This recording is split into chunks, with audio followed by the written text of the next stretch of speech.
오셨습니다. 잘 오셨습니다. 네, 잘 오셨습니다. 손을 모아서 주님 감사합니다. 주님 미안합니다. 주님 사랑합니다. 고백하겠습니다. 주님 사랑합니다.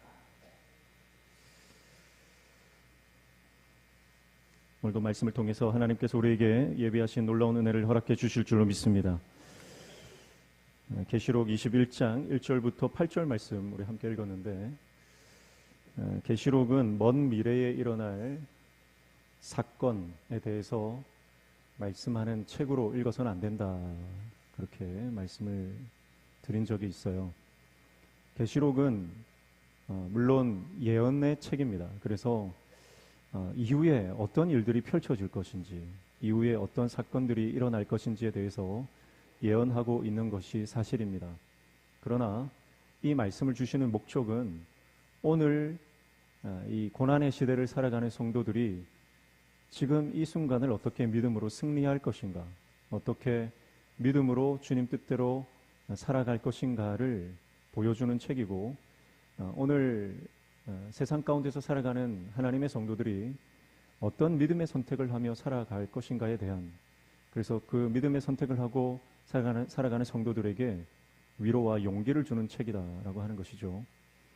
그러니까 오늘 우리가 계시록 말씀을 보면서 이것이 단지 나중에 미래에 어떤 일이 일어날까 궁금해하는 책이 아니라 오늘 나에게 어떤 의미가 있는가, 그것을 기억하고 이 말씀을 볼 때 우리는 말씀을 통해서 위로와 소망을 얻게 되는 줄로 믿습니다.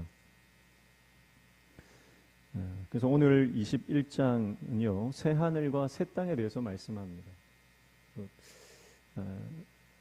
하나님의 백성을 핍박하고 방해하던 모든 어둠의 세력들은 결국 다 멸망하게 될 것이다.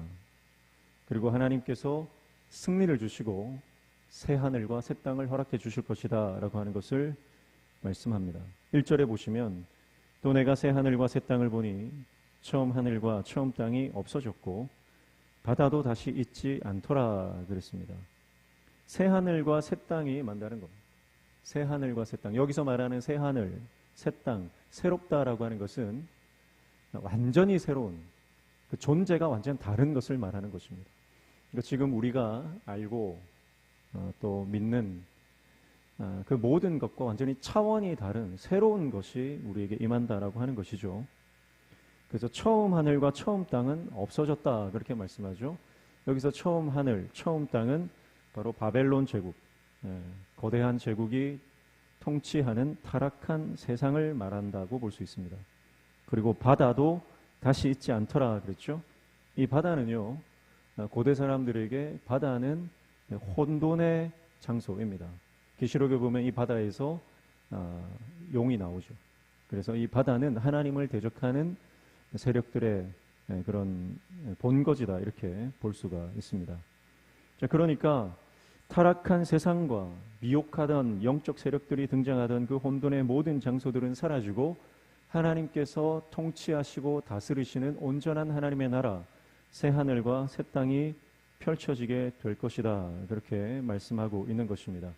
다시 말하면 지금 성도들을 핍박하고 고난 가운데 몰아넣고 있는 로마 제국, 그 로마 제국은 반드시 멸망할 것이고 교회는 승리할 것이다 라고 하는 것을 말씀합니다.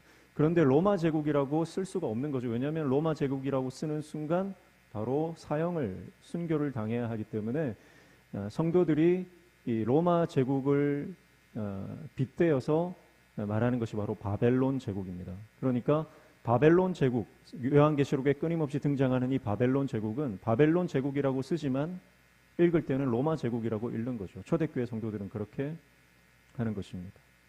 오늘 우리는 그러면 옛 땅, 처음 하늘, 이 바벨론을 어떻게 읽어야 됩니까? 우리는 이 계시록이 말씀하고 있는 이 바벨론을 읽을 때 초대교회 성도들이 그것을 로마로 읽었다고 한다면 우리는 그 바벨론을 우리 안에 있는 더러운 탐심과 탐욕으로 읽어야 할 것입니다. 바벨론이라 쓰고 로마라고 읽던 초대교회 성도들처럼 우리는 바벨론이라고 쓰고 우상 숭배라고 읽어야 할 것입니다.